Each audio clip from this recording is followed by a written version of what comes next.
Allez, retour sur ce plateau. Qui va m'interdire, moi, garant de la nation, à changer la constitution? Qu'est-ce qu'on peut faire lorsqu'on a un président qui ne veut pas comprendre et qui continue à aller mendier chez les Occidentaux alors que c'est eux le problème? On avait l'occasion, comme l'AES, de s'allier avec les BRICS pour faire contrepoids, mais le président Félix Tshisekedi s'entête à vouloir aller en Occident pour mendier. On l'a vu aller en Allemagne, aller dire que c'était la faute de Kabila alors qu'on est tous en train de marcher contre Kagame et contre l'Occident. À aucun moment, il a parlé des Occidentaux. Il a attaqué Kagame et il a ajouté l'ancien président Kabila dans l'histoire. Alors que c'est lui-même en 2018, lorsque l'opposition voulait chasser Kabila, c'est lui qui a trahi l'opposition, qui a divisé le peuple parce qu'il avait la plus grosse base. Alors c'est même pas lui qui avait la plus grosse base, c'est la base de son père. Il a utilisé la base de son père, le combat de son père de plusieurs dizaines d'années, qu'il a utilisé la base de son père pour aller s'allier avec Kabila. C'est lui qui allait s'allier avec Kabila alors que toute l'opposition voulait chasser Kabila. Et à cette époque, Kabila était aux abois. S'il avait resté uni avec l'opposition, Kabila avait très peu de poids. Il y a les fanatiques du président Félix Tshisekedi qui disent que s'il n'avait pas fait ça, le pays allait s'embraser. Mais le pays s'est déjà embrasé.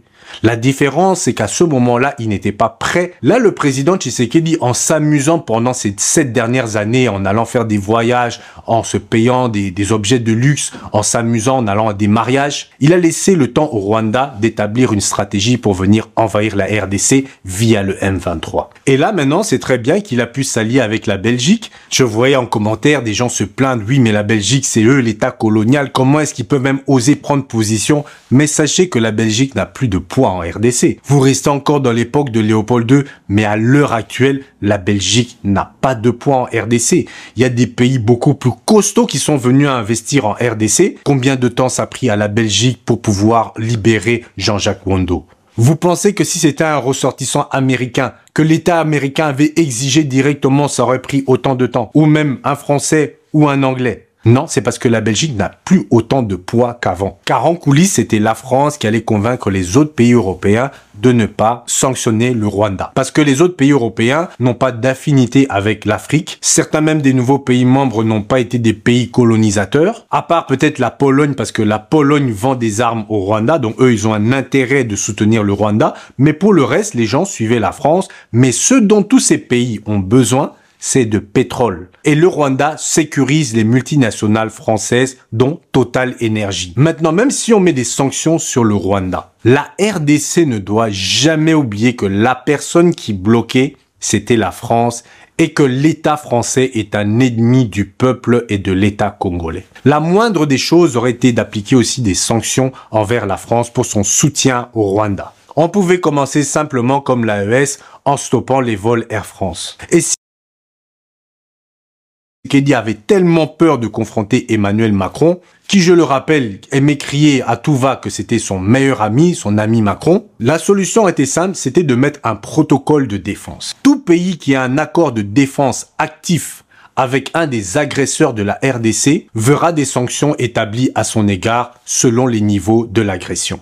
C'est une pratique bien connue qui est utilisée dans le monde entier. D'ailleurs, c'est pour ça qu'ils ont peur d'attaquer la Russie, car dans le protocole de défense en Russie, il y a l'utilisation de la bombe atomique. Donc, si la souveraineté de la Russie est menacée à un certain niveau, le président se voit obligé d'utiliser le protocole de défense qui autorise d'utiliser la bombe nucléaire. C'est pour ça qu'il marche sur des œufs lorsque l'Ukraine les demande est-ce qu'ils peuvent attaquer avec des armes de l'Occident en Russie, car ils ont peur que le président Vladimir Poutine soit obligé d'appliquer ce protocole de défense. Après, ça c'est dans l'extrême, mais vous comprenez un peu le principe. Comme ça, le président Félix Tshisekedi, comme il aime bien faire ses affaires à Paris et puis les Champs-Élysées, le sud de la France, il pourra dire à son ami Emmanuel Macron, ce n'est pas ma faute, je dois juste appliquer la loi, c'est le protocole de défense, on est obligé de mettre des sanctions, mais voilà, ce n'est pas ma faute. Comme ça, il pourra continuer à enrichir le groupe LVMH comme bon le semble. Donc voilà, Bandeko.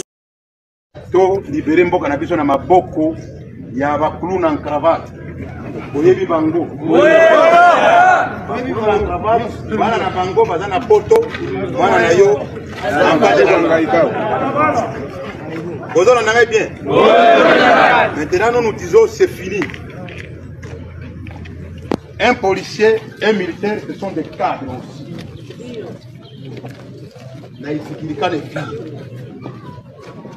Il ne faudrait pas qu'un policier militaire soit un clochard dans son propre pays. Ça ne marche pas. Mais nous avons dit non, aller à la place de nous. Et nous avons pris le courage, AFCM 23, de dire que nous allons barrer la route à Tshisekedi et ses acolytes. Tous ceux qui les accompagnent. Nous avons dit non. Et c'est ce que nous sommes en train de faire. Le boulot, le voici. Bukavu est libéré.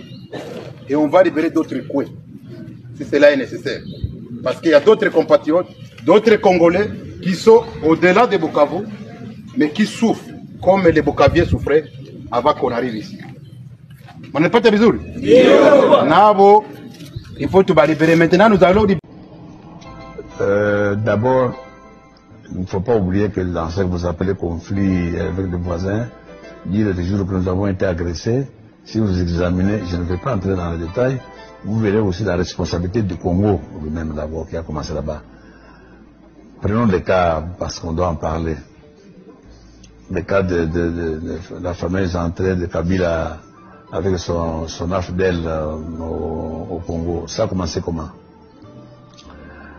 Tout le monde a dit que nous étions agressés par le Rwanda. Or, si vous regardez bien, qu'est-ce qui s'était passé? Après le génocide du Rwanda, les Hutus qui avaient fait leurs bêtises là-bas ont fui devant la force au pouvoir de M. Kagame. Ils ont fui, ils sont venus au Congo, ils sont réfugiés au Congo.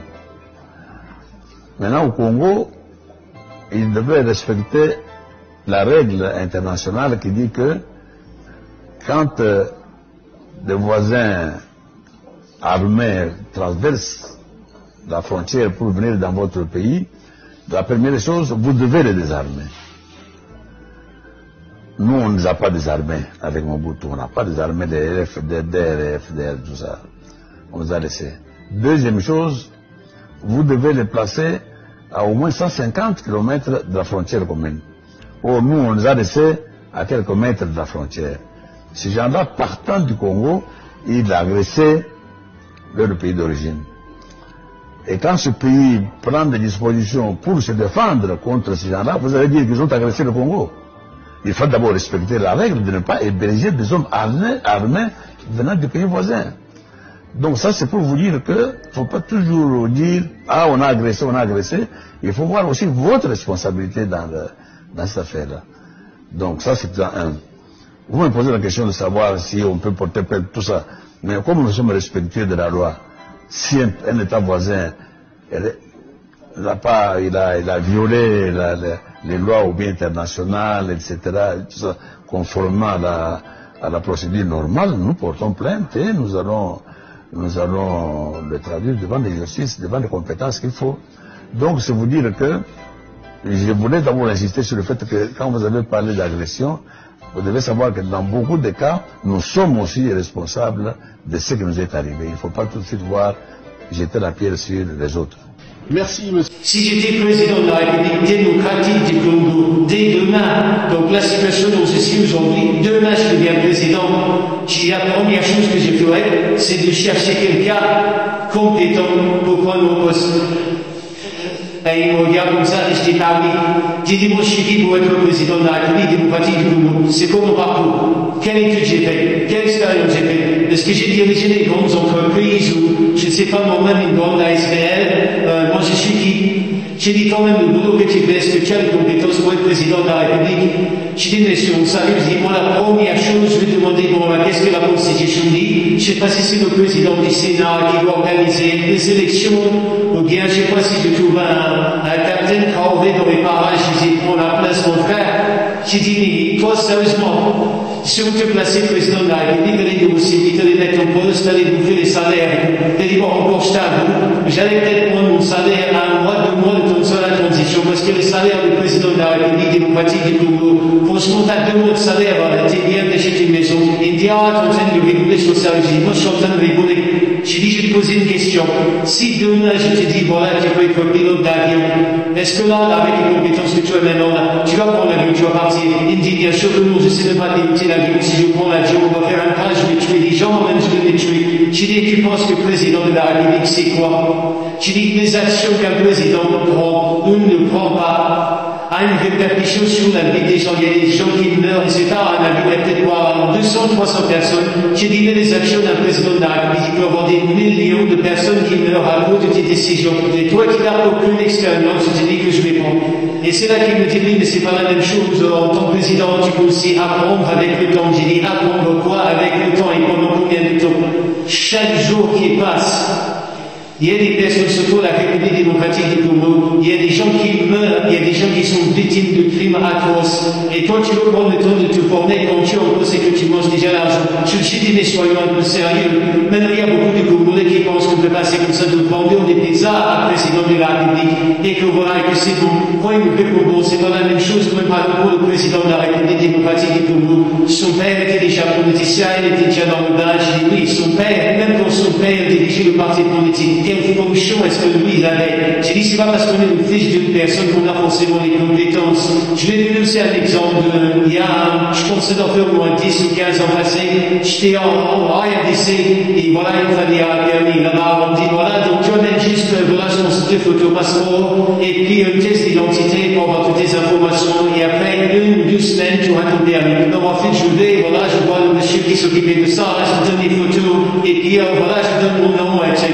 Tu as la famille de Mangamba, le motocross. J'ai dit oui, il me dit, ah, ok, alors je te donne aussi le permis moto. Je dis, bon, ok, ça va. Il dit, ah, donc, quel fils est-il, Mangamba? J'ai dit, non, moi, il dit, de son grand frère. Ah, celui qui avait une entreprise de camion, de transport. J'ai dit, ah oui, donc, pour son entreprise, on part à l'époque, personnel, il avait encore l'entreprise.